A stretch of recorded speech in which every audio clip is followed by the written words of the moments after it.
Hi, I'm Kathy Michelle. I'm an Associate Professor in the Department of Construction, Economics and Management at the University of Cape Town.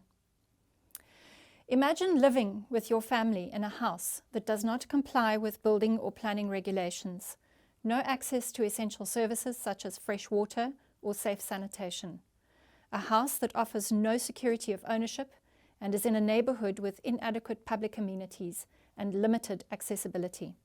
Unfortunately, this is a reality of informal settlements in South Africa.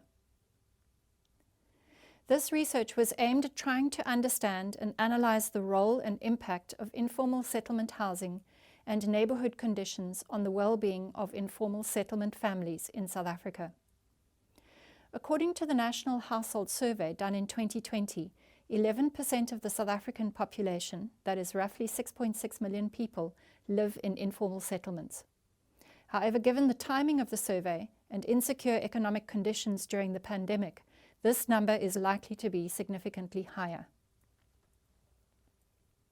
Improving the quality of life and living conditions of informal settlement dwellers is a pressing concern for both local and national agencies in South Africa because of the significant consequences on the sustainability of cities and the well-being of our citizens. Many researchers globally have argued that the physical, mental, and social well-being of informal settlement communities is directly influenced by the physical housing structure, the psychosocial home environment, and the neighborhood and community features in informal settlements. This research took a holistic view of the relationship between household characteristics, housing, and neighborhood conditions to try and assess their effects on household social inclusion and mental and physical well-being of people living in South African informal settlements. The pandemic and the lockdowns have only added to the challenges for the well-being of households in informal settlements.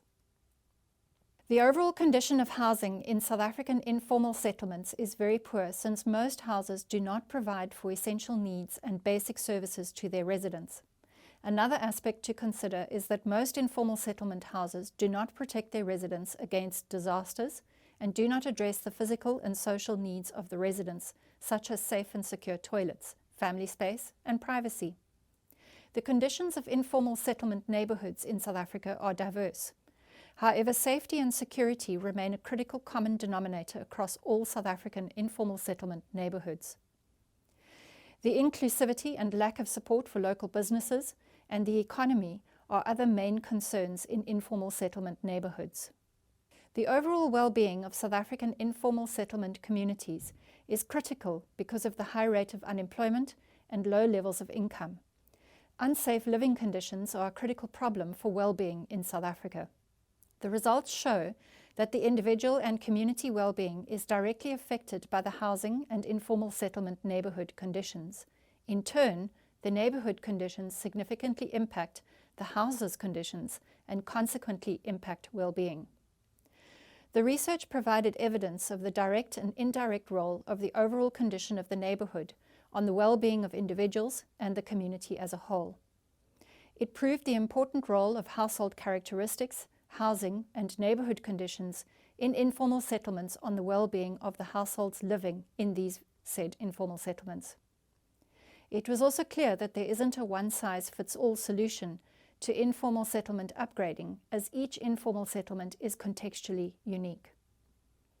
The findings of the research offer the possibility of multi-level solutions to the challenges faced in informal settlements, as well as the intricate social networks which exist within South African informal settlements, in order to support a range of livelihood strategies and to improve the well-being of residents. Thank you so much for taking the time to listen to this short video on my research.